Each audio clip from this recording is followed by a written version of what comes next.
Welcome to the Just Trust the Process podcast, where faith, fortitude, and fierce determination collide to change the world. I'm bringing you the conversations that help you to trust God through the process, learn how to enjoy the process, and relax in the confidence that you will make it to your promised land. I'm your girl, Alisha J, and I'm here to help you pursue your purpose with passion and perseverance without losing your panache. Hey, good afternoon, good day, good night, wherever you are, people. I'm so excited because today we have the amazing Sade. She is the CEO and founder of The Fire Inside, where she empowers high-achieving women to master time management and design their dream lives. With a background in managing Fortune 500 advertising campaigns and a passion for personal development, Sade turned her expertise into a successful coaching career, helping clients excel in work, wellness, and relationships. She has also helped so many turn burnout into breakthrough and is now on a mission to inspire thousands of women worldwide. But before we welcome Sade in, let's shout out to our sponsor, Unmarried Without Children. Ladies, have you ever felt overlooked or misunderstood because you're not married or don't have children? Unmarried Without Children is the book you need. In this powerful guide, I dive deep into the unique journey of women like us who are living out God's purpose in our own way and in our own time. Whether you're focusing on your career, your calling, or navigating the path to motherhood, Unmarried Without Children will inspire you to walk confidently in your God-given identity. Grab your copy today and let's thrive together right where God has you on your journey to all He has for you, including the possibility of motherhood. Available on Amazon, Barnes & Noble, and of course, all things Alisha J.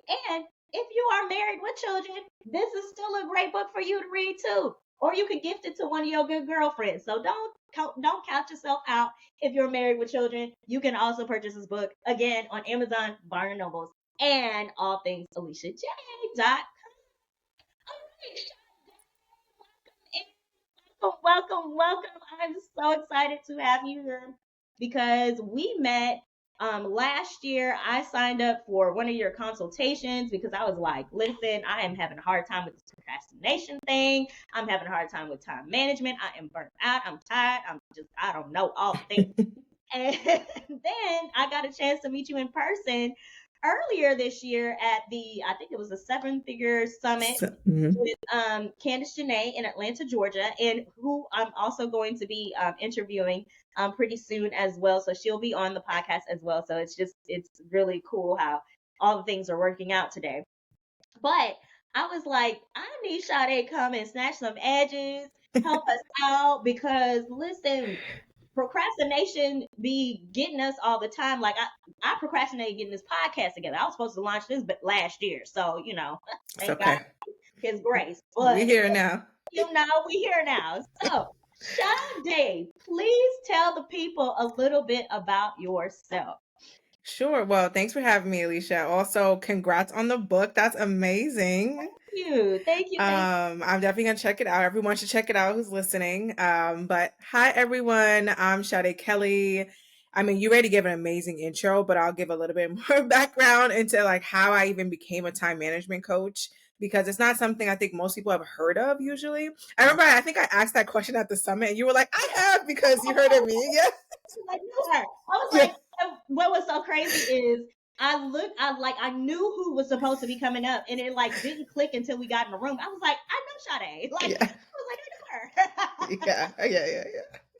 So, hi, like I said, Sade Kelly. I'm born and raised in New York. I currently live in Atlanta, Georgia. I am married with children. I actually just had my first baby, my son, a little over 2 months ago, and it's been like a beautiful journey. Professionally, though, I am really passionate about teaching ambitious women. Usually they're part-time or full-time entrepreneurs that I work with because, we tend to be the most ambitious people. I show them how to manage their time efficiently so they can balance their work life, their wellness, and their relationships in a peaceful way without feeling burnout. And that came from me dealing with burnout myself. Like, I was a serial entrepreneur on the side. So I had all these side hustles while I was working full-time in advertising. And I got to this place where it was like like, okay, you can kill it at work, but you're not killing it in your businesses or in your personal life because you're giving so much to your corporate job. And it's like, what is that going to do for you long term? Because in my head, I knew I wanted to leave and I knew I wanted to go full time with entrepreneurship. But I don't want to say I was procrastinating, but I just thought it would be like something that came down the line for me. And Yeah. it came quicker than I thought because as I was doing all these side businesses, I started taking all my skills from my advertising job, which was like an account and project management for all these Fortune 500 companies.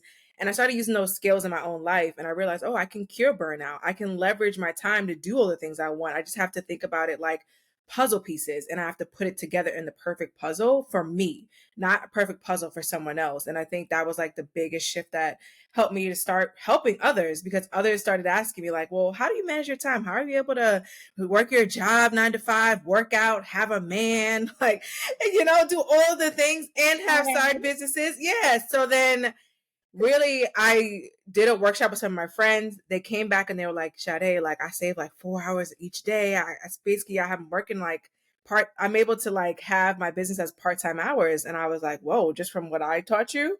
So that kind of gave me the confidence to launch my business. And of course, I've hired plenty of business coaches in the time being. But for the last 4 years, that's what I've been doing full time. Wow. Listen. Okay. Now you added to the plate a whole baby. So Yeah. we now have you were doing your business full time. Mm-hmm. Now you have a husband. Now you Mm-hmm. got a whole baby. So how did that shift like everything? Because I know babies need your attention like full time, 24 hours, like all day, every day. Yes, yes. So I did my best to prepare, as of course, I'm a person who loves to prepare. I love to plan, but I knew from working with a lot of moms before I became a mom that there was going to be a lot of unpredictability. There, like it was just going to always, you kind of always had to be able to adjust. And Mm. I took those principles into my life now. So the biggest shift for me was the lack of sleep. That you can't prepare for that. Like, you can say I'm gonna sleep when the baby sleeps, or but that's because everyone says that, or I'm gonna take as many naps as I can. But there is something that's different than getting 7, 8 hours straight, even 6 hours straight, versus getting hour and a half, 2 hours, 3 hours. That is a totally different shift that you cannot prepare for. So I think that has been the biggest change for me is like really figuring out, all right, how am I going to make it work with this little bit of sleep that I'm getting? How am I going to get this baby to eventually sleep longer?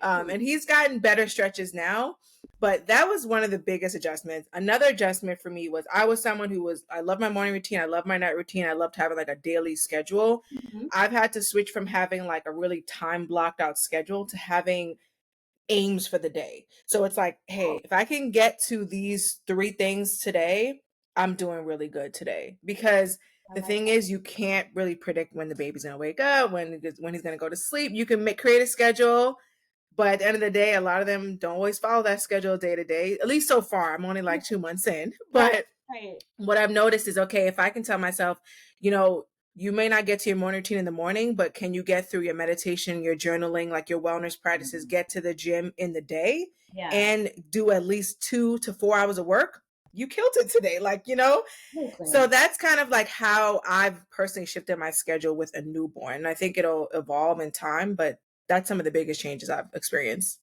I love that you had this mindset shift, and I think it's going to help the listeners and the viewers because we get so stuck in our routine, right? Mm-hmm. Anything that like throws it off, we're like completely thrown into utter darkness, right? We're just like, Mm-hmm. oh my gosh, I can't.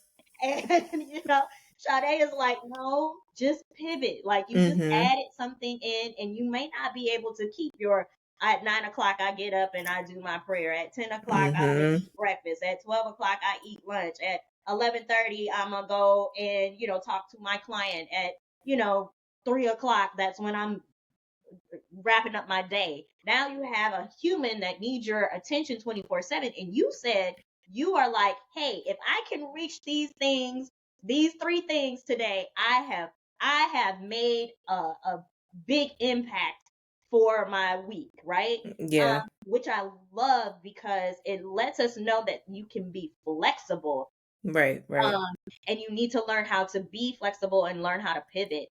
And Mm-hmm. so what are your top 3 things as a mother, an entrepreneur, a wife, that you are like, these 3 things have to get accomplished today?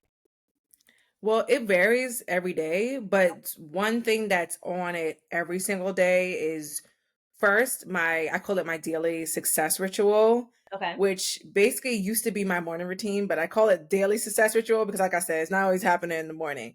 But it it consists of 5 things. So journaling, I'm very big on the first thing I want to do is get things out of my head. I'm someone who wakes up a little anxious, and it's just like a part of who I am. Like I wake up with all these different things on my mind. Some people that happens to them at night I'd be knocked out. In the morning I wake up like all these things on my mind.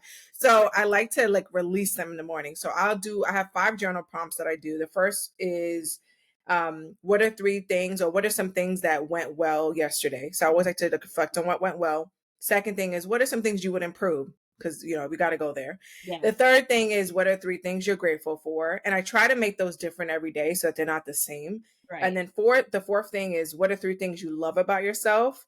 Because I think that's something that we want to practice self-love, we want to practice self-discipline, but we don't actually do the practice of self-love sometimes. So that's my way of doing that. And then the fifth thing is like, how do you want today to go? What are some things you like to experience? What do you want your day to basically look like? So I go through that. And then after I've done journaling, I do a meditation, 10 minutes on Calm. It's very simple. They have a daily Calm. Yeah. And then after I do a meditation, I do my daily devotional, use the Bible app, and boom, that's easy. Yeah. And then after that, I do what I call like I have this kind of like a manifesto of like how I want my life to be, and some of the things have come true and some of the things haven't yet, and Like it consists of board, but on paper. yes, but on paper, yeah. So it's like what I want my life to look like in the next 10 years, and then also my current goals. They're all in one sheet, and I call it living as her because her is like who I envision my highest self to be. So I read through that every day to remind myself of like the vision, the bigger vision.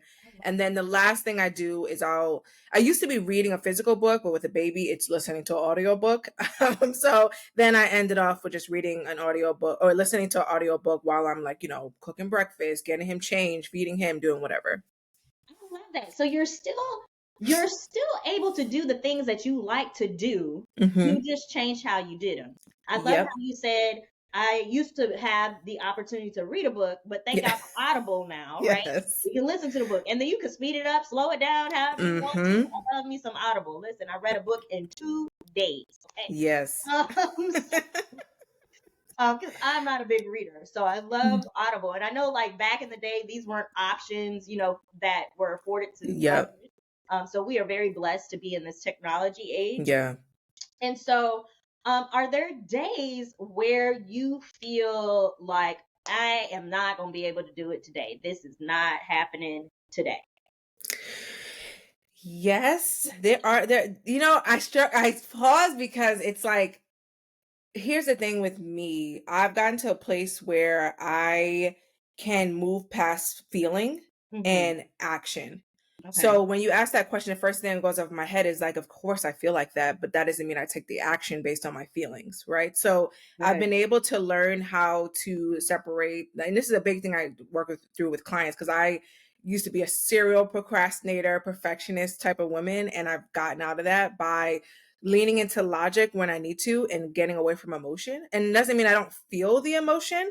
Oh, that's good. Oh, but let's put a pin in that because I'm an emotional person and I'm like, if I don't feel like it, I'm like, this gonna happen tomorrow. I don't feel like doing it today. I don't feel like doing this. I don't feel like taking no clients. I don't feel like because we get in our brain, right? We get in our mind and we just dig the little hole. Sade, help us. Go ahead, girl. So yeah, I've learned to separate like that feeling from the action, right? So because it really ties into your beliefs, and that's what affects your behavior and then affects your results. And I can like break that down if you want me to. Yes, please. Yeah. You heard my I was like, that was gonna be my next question. I was gonna be like, girl, break that down, please. Okay. So Pretty much, it's actually what I teach. It's called breaking the procrastination loop, right? So it's because it's like a cycle, and if you can break the first part of the cycle, then you tend to take more action. Because a lot of times we're procrastinating on stuff because, like I said, like we're giving into the emotion. But Mhm. if we can learn to feel the emotion, like, yeah, today I don't feel like doing this routine, or I don't think I can actually get to it. And sometimes you may physically not be able to, depending on like if something severe happened. But I'm talking about on a regular day where it's like, oh, I'm tired. Like yesterday, I was exhausted. My son was up like 3 times the night before, and I was like, I do not want to go to the gym, right? Mhm. But my I looked at it like, okay, what do you believe about yourself and your wellness, right? You believe that you're a fit person, you're someone who likes to work out not just for aesthetics but for like health and for mental health, physical health, spiritual health, everything. It ties in when you work out, right? So you believe that about yourself. So then how are you going to support that with your behaviors, right? I'm going to then take the action that someone who believes that they're fit is going to take. And Yes. then what results do I get? The ones I'm looking for, right? So I can't complain about like, oh my goodness, I'm in postpartum and I have all this weight to lose, and oh my God, how am I going to do it if Right. I don't actually change my beliefs and then change my behavior? Because then it's only on me. Yes. So that's what I mean by the procrastination loop. Because sometimes some of us are stuck in like, oh, I want to do this and that, but like I suck at consistency. I always fall off my habits. I can't stick to things. And then your behavior, what shows you that that's true, right? So you start to procrastinate. You find reasons not to be consistent. You give into feelings. You're trying to protect yourself from fear. And then the results you're looking for don't happen. So then it just becomes like this self-fulfilling cycle until you can break it. Oh my gosh. It's a belief for me. Oh my Yeah. God. You had me at what do you believe yourself to be? Like, what Mm-hmm. is your belief around yourself? I'm Right. like, oh my gosh. And then I started thinking, like, oh my gosh, what is my belief? Because I surely have been struggling to get up at 6 o'clock in the morning to do my routine Mm-hmm. because I'm not doing what I need to do on the back end, which is go to bed earlier, Mm-hmm. so I can get up at 6. So it's the belief in yourself that just Mm-hmm. like got me in the chokehold. My God, Yeah. my God. So I don't know about the rest of y'all ladies, but Sade is snatching edges today. Okay. So since we're talking about procrastination, what Hmm. is the root cause of procrastination? So I believe the root cause of procrastination is fear. Like when Mhm. I think about all the reasons why I procrastinate in the past, clients typically do what I hear people saying. It's usually like a fear of how difficult it'll be, a fear of like not getting it right, a fear of that you're not enough, a fear of like um you don't think you can do it, or you don't feel like doing it, or like everything. I'm thinking of all the different things we tell ourselves, and all boils down to like some type of fear of not like doing it right. I think that's really what it comes down to, and I think we all do it. Like I read a study about procrastination, and it said that 95% of people procrastinate. That's Oh, a lot of people. Yeah. you know and I joke with my clients all the time that like I'm pretty sure the 5% who said they don't procrastinate are lying, because everybody delays something and postpones something. It's just a part of us. that's Yeah. wild. Yeah. That's Yeah. billions of people that were Yeah. surveyed because I'm sure there's a whole Yeah. bunch of people that were not, but Yeah. but that is wild. hmm 95%. Yeah. Yikes. And imagine how productive we could be as a whole, as a society. Let's just take the United States of America. Shoot, let's just take Atlanta. hmm How productive we could be if we didn't procrastinate. How impactful we could be in ministry if we didn't procrastinate on what God had instructed us to do. Like, Right. oh, when I say I'm gonna have to go and repent after this podcast and say, Lord, I'm so sorry, help your sister out. Because now Yeah. I have no excuse because we have somebody who's telling us how to do things correctly so that we're not procrastinating, so that we're not delaying what God is trying to bring out of us and elevate us to. Um, Right. so And I think you have to be conscious of what you're procrastinating on, right? Because I yeah, don't want anyone to hear this and be like, "Oh my gosh, like woe is me, I'll never be able to stop procrastinating." Like I think there's always going to be areas in your life where you're like, I kind of want to delay that. I kind of want to postpone that to something to a little later. But it's really about knowing how to prioritize the ones that matter most. Like you said, like if you're feeling called to do something, this is like what you need to be doing. You need to show up through a podcast or through a business or, through ministry, whatever it is. Like those are the type of things. Let's not procrastinate, right? Maybe you need to procrastinate on something else to be able to take action on the thing that is a bit more important in that moment. Absolutely. Like, and thank you for calling that out, because Mm. it is so important that you said prioritize what you need to, not procrastinate on the things Yeah. that are urgent, that need Mm-hmm. to get done. So taking care, like you said, self-love, that's a Mm-hmm. priority. Yeah. Because setting yourself up for success internally helps you to set yourself up to help others throughout the day, right? Yes. So I love that. I love that. So talking about this, you said you got to a place where you were like, okay, how can I be more successful? What was the shift for you where you were like, let me help somebody else do this? Oh, you mean when I first started, like Yes. the coaching? Yes. So I've always liked to help others and inspire others. It's funny because I can't really pinpoint when that became a thing. It's just something that I've always done, like since I was young. So I started a business my first business when I was 10 years old. All right, come on, Yeah. business. Listen, stay out here on the stage, you have the rappers and all the things. I'm like, y'all make some. I got a cousin that got a lemonade stand. She been making money off of it. I'm like, y'all do your thing, okay? Yes, Come on. yes. So I've always been like that, and it's kind of like my brain worked like that. Like I remember the business I started when I was that young was a snacks, like giving away snacks. Because I I love went to this, so that. I went to this school where we pretty much were on a campus, like it was elementary, middle, and high school on a campus, and it was away from like all this. So I grew up in New York, and pretty much you used to having like corner stores. They don't have a Okay. corner, right? Yeah. So we were away from all of that, which is unusual for a school. So it was harder to get snacks unless you were buying from an expensive vending machine in the school or eating nasty school lunch. Right. So I saw a demand, and I was like, well, I go to BJ's with my grandmother like every Saturday, and there's these huge boxes of like fruit snacks and chips and all this stuff. And I was like, what if I took that, brought it to school, and started selling it out of my backpack? Like literally, I can't even tell you what. It's just how my brain worked.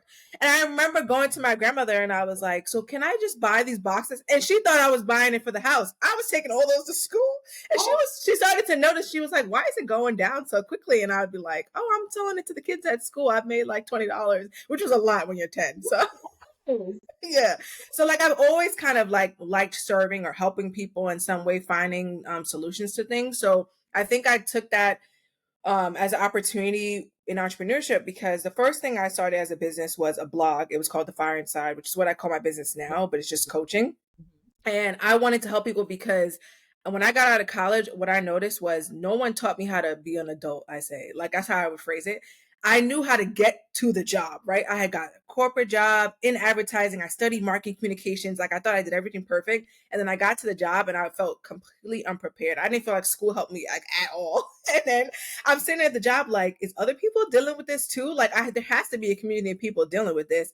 So I started a blog to kind of help people with that issue that I was facing. That blog led me into like influencer marketing, and influencer marketing led me into creating my own product, which was like a water bottle because I was into fitness at the time. And then the water bottle business kind of led me into, oh, I want to do events, because I started going to events to sell the water bottle. So then I started hosting my own events. And as I'm hosting my own events, people are like, how come you're always the host and you're never like a speaker? And I was like, oh, no one wants to hear me speak. Like I want to bring people to the forefront. That was like my whole thing. And then one day people were like, well, could you do a workshop on this? Because it seems like you're able to juggle all these different things. And that's when I was like, okay. And that's when I showed you the story about like helping my friends out, them all saving so much time, and me realizing, okay, I can actually teach this. I don't see this online, but I'm sure there's a demand for it because people keep asking me about it. So that's kind of like how I got to this point now.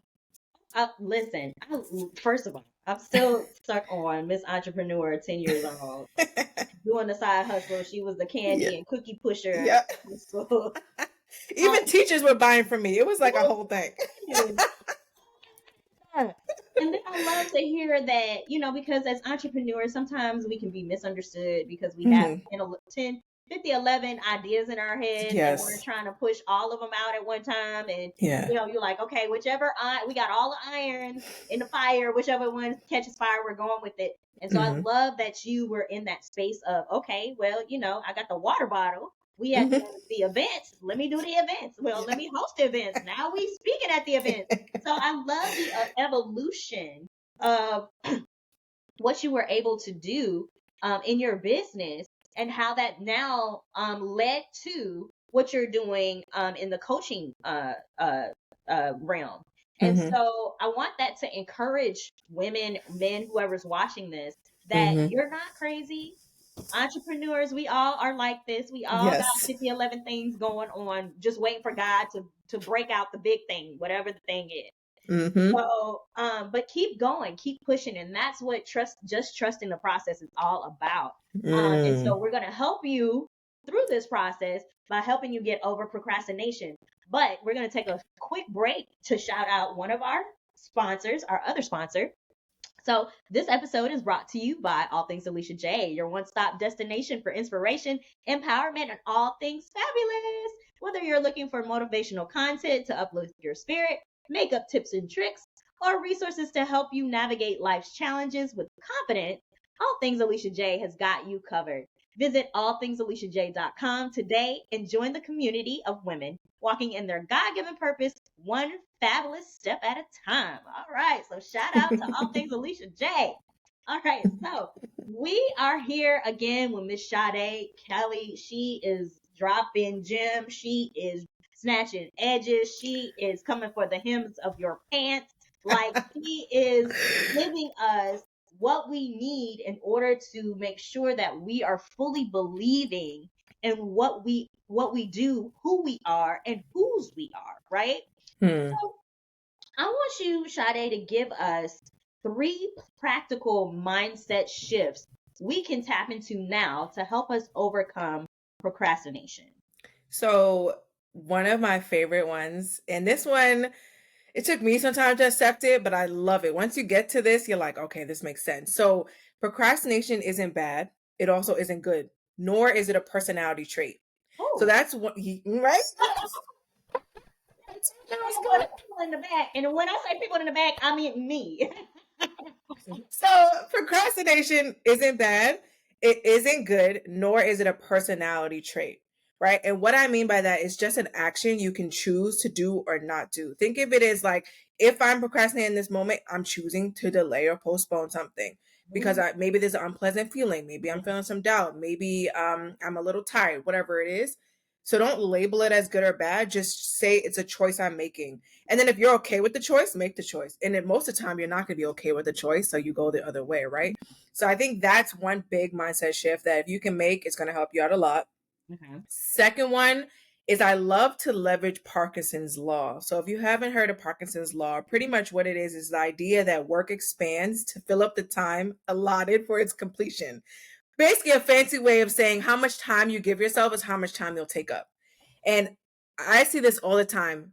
I work with so many ambitious women, right? And they tend to not be able to give themselves deadlines. Like if someone else gives them a deadline, they can do it. They're like, oh yeah, you want me to done it by Friday? I'm gonna get it done by Friday. But if they tell themselves that, it tends to bring up like this anxiety, right? Have you felt that? Like it tends to bring up anxiety, or they want to push it out, or maybe they can't do it, and all this doubt comes about. If you can start giving yourself really tight deadlines, you tend to do things faster. Like for me now, what I've noticed, especially having a baby, is like, okay, if I only have like, usually I have about 3 to 4 hours to work each day. I'm going to narrow. When I say focus, girl, for an hour and a half yesterday, I wrote out all my outlines to my clients in that little time. Like I can just zone in and do whatever I need to do in the shorter time frames because I know it's all I have. So I need to maximize whatever nap time he decided he's going to take. So this works out for everyone. If you can get down to like giving yourself tighter deadlines, pushing yourself to really deeply focus, you'll be surprised how much you can get done in like 2-3 hours versus trying to give yourself an 8 hour day. Which I always tell my clients that like an 8 hour day is so unrealistic. You can't deeply focus for 8 hours in a day. Most people can do about 4 hours and then 4 hours of like lighter work. So it's better to build your day like that. I love that. Yeah. And you had one more Yeah, point. I have one more. So that's my second one. So the third one is to learn how to break that procrastination loop, which we already talked about, so I don't have to go into like more detail with. But if you can really fixate on like switching your beliefs, it'll affect your behavior and results. I'm gonna go in the corner and cry. You is just on my street. You know how you go to church and the pastor be preaching and you like, how you know my business? Because we don't Yeah. talk. That's how I feel right now. That's how I feel. I feel like Sade came to church and she preached and she was looking right at me and didn't know my business. That's how I feel. And I'm quite sure there's some people who are gonna watch this that are gonna feel exactly the same. That's always the goal. Okay, so she is trying to get to the deepest depths of our souls, y'all. I mean, listen, procrastination is just the fact that you said it's not a good or a bad thing. Mm-hmm. And it's not like an emotion, it's a choice. Yeah. Choose to procrastinate, which is 100% correct. And I think we've learned for so many years that it is an emotion or something Mm-hmm. that's, you know, That we attached to are. that we Mm-hmm. are, right? I'm a procrastinator. We say it all the time, you know, people say it Mm-hmm. all the time. I'm a procrastinator. And it's not something that we should be defining ourselves as. And Right. so today I hope that by listening to Sade, you free yourself from that, from saying I am a procrastinator to saying I chose to procrastinate and these were the results of me choosing to procrastinate. And again, going back to that prioritizing what is important, what can wait until tomorrow because it's not Mm-hmm. at the top of your list of things to do. And I Right. love that you said the 4 hours are really like zoning in productivity. I like Mm-hmm. head down because even in an 8 hour job, I'm like, you know, at some point my brain gives up. Yep. Like my brain's Mm-hmm. like, sis, I ain't got no more. And you see it in how you communicate. Your emails aren't right. Mm-hmm. Missing words and your documents going to the wrong people and all kind of stuff. So talk a little bit about burnout because I know your platform is also built on helping women overcome burnout. And I recently realized that I went through a season of burnout and I didn't know how to recover from that. So help Yeah. us to navigate burnout because some of us don't get an opportunity to have like a vacation to recover from that. So while you're in burnout, how can we recover um, through burnout and still function? Right. Like I think a lot of burnout comes from us believing that we need to be hustling all the time. And I think that is just like for a lot of people it's a trauma response, right? Because I know for me personally, I'll speak for myself, like I always felt like if I could just like outwork someone or work really hard, I can change my life, right? And I always was like, Yeah. that's the key. That's the key, you know? And I can become rich. I can have a totally different life than what I grew up around if I just work hard, work hard, work hard. And sometimes there's nothing wrong with working hard, but sometimes you overdoing it. You're getting to the cycle of like, I'm not enough. I'm not doing enough. I haven't got the results yet. So it must be something with me. And like, you just keep it going through this cycle. And then next thing you know, you're so exhausted, but you're pushing through Yeah. when you need to be resting. So one of the first things when it comes to overcoming burnout is you have to be able to acknowledge that you're even in that cycle. Cause some of us are just like in this cycle and all we can see is like the result. And we're not even focused on the process, taking breaks. We're just like, gotta get to the result, gotta get to the result by any means necessary. And that's detrimental to your health, yourself, like everything, and people around you and your overall well-being.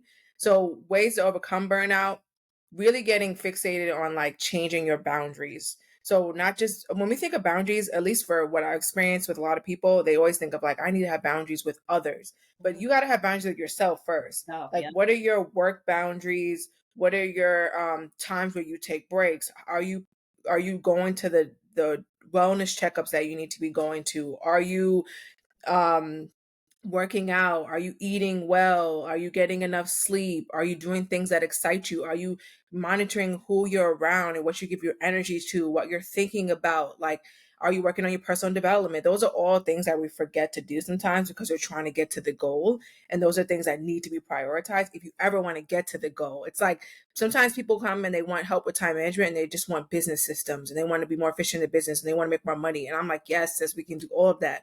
But like, how many hours are you sleeping at night? Oh, 4 or 5? No, we're fixing that.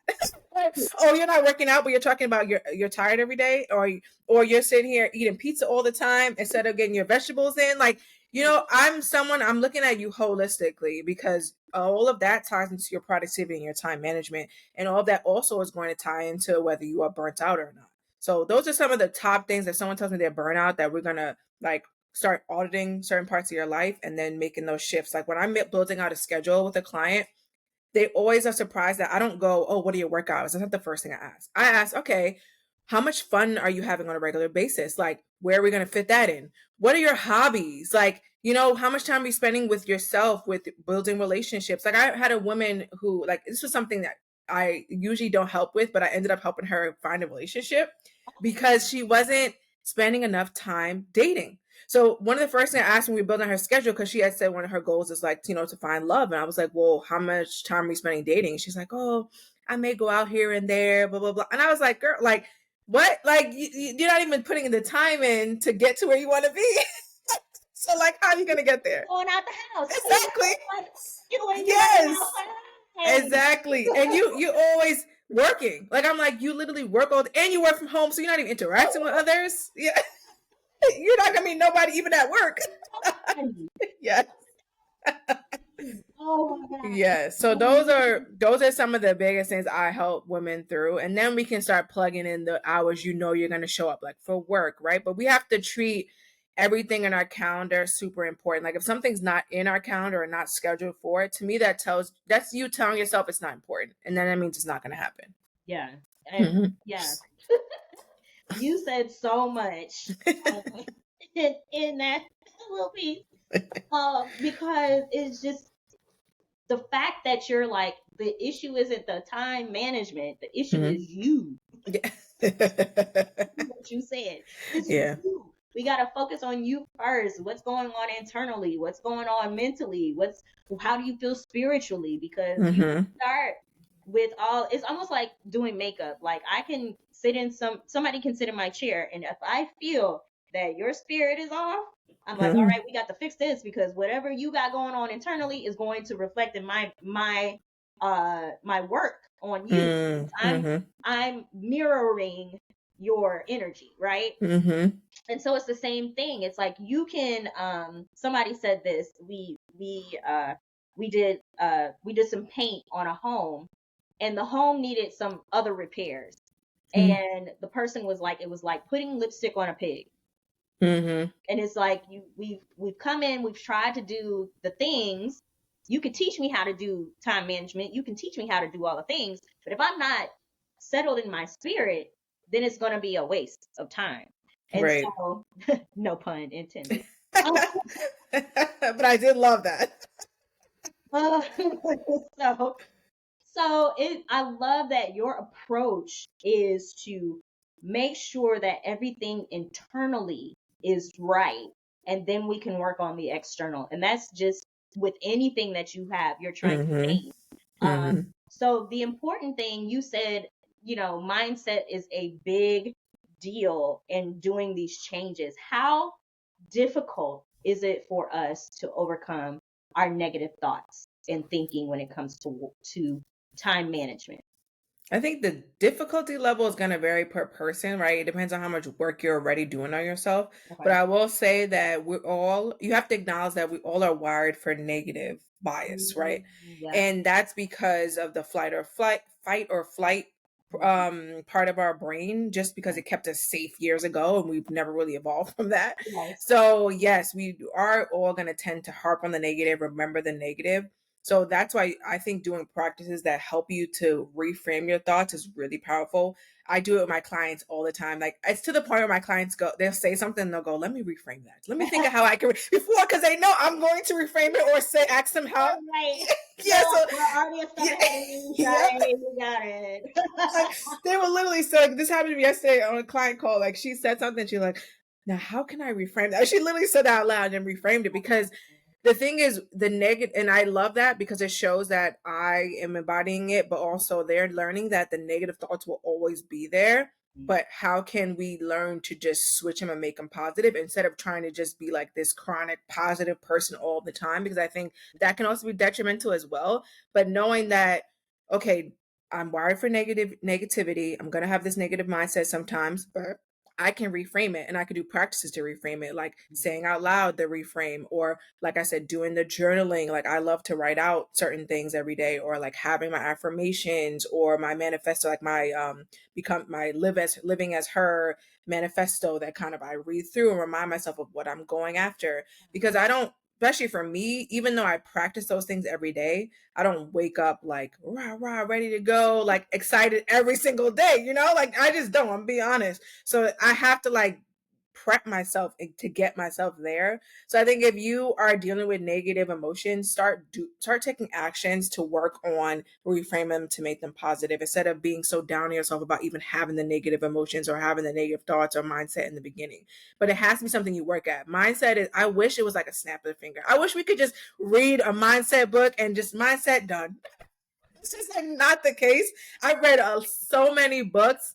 I listen to podcasts. I listen to YouTube videos. And the thing is, it has to be a daily practice in order to see the results. Yes. And I've heard that it takes about 21 days Yeah. to create a habit or undo a bad habit or whatever. Mm-hmm. So give yourself grace. Yeah. Used to be 30 days. I don't know. So somewhere in between 21 and 30. Yes. So can I speak on that? Because that's a You study sure too. can. Yes. You So, sure can. so typically, yes, it is 21 days to break a bad habit. So usually if you can do something 21 days straight, you can break the bad habit that you were doing. But it typically takes people 66 to 90 days to make it a lifestyle change. Ooh. So meaning you won't become like second nature usually for most people until like the 66, 90-day route. And I've seen that with my clients. That's usually why I work with them for 90 days. And for some people, it can take up to 254 days, is what that study showed, which is a little over 8 months.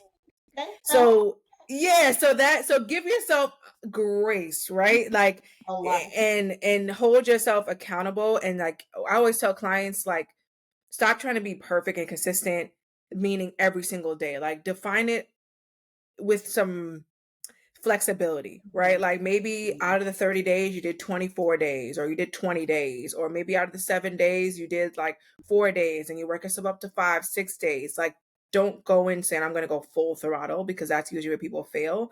Like, give yourself that grace, and eventually you'll be able to practice and build up the habit. And next thing you know, it becomes second nature. Awesome. I love that. I love that. Yeah, give yourself grace, guys. Give Mm-hmm. yourself grace. And so, Sade, you have just been completely amazing. I appreciate you coming out. Again, I'm gonna go see where my edges went, where they are, because they've been snatched. And I just want to say that this is definitely going to bless someone today. I know it's going to bless someone because it has truly blessed me. Where Oh. can we find you? How can we, how can somebody get on your coaching program? Tell us a little bit more about where you are on social media so that we can stay in touch. Yes, so you can find me on every platform at Sade, Sade, Kelly, Kelly _ so Sade Kelly _. I'm most active on Instagram, but you'll find me on YouTube, TikTok, X, all the things. Also, my website is thefireinsidesade.com. And on there, you can also find access to free time audits, which is like my favorite thing to do, where I'll literally audit your time for you for free. I'll pinpoint the exact amount of time you're underutilizing a day, where you can maximize more time, and come up with a plan to help you reach those goals in a timely manner that you want. And then if you want to talk about services, we also do that on that call too, where I'll talk more about my Overwhelmed to Organized coaching program, or about maybe even my time management transformation sessions, which are basically like coaching sessions. So I have different things for different people depending on what you need. But I think booking a time audit is like the best way for us to get to know each other and for me to give you some advice and go from there. Yes. And again, This has been so good. So y'all, I need y'all to be sponges because she just dropped a whole bunch of free stuff for us. And I'm Hmm. soaking it in. I know I need to make a whole lot of changes. Make sure that y'all are trusting the process. Y'all are making sure that you believe it, what changing your mind about what you believe in yourself and Hmm. moving forward in life. So thank you again, Sade. And Thank you wow, for having me. yes, thank you. And wow, what a incredible conversation we had with Sade. Again, I want to shout her out. And of course, a special shout out to our amazing sponsors, All Things Alisha J, your one stop shop for everything you need to stay empowered and fabulous, and the book Unmarried Without Children, a must read for everyone navigating life's journeys with grace and purpose. And remember, ladies, as we walk this path of purpose, trust the process, stay rooted in faith, and know that God's timing is perfect. Until next time, keep shining, keep smiling, and keep just trusting the process. Thank you guys Yes. so much. Y'all have a blessed one.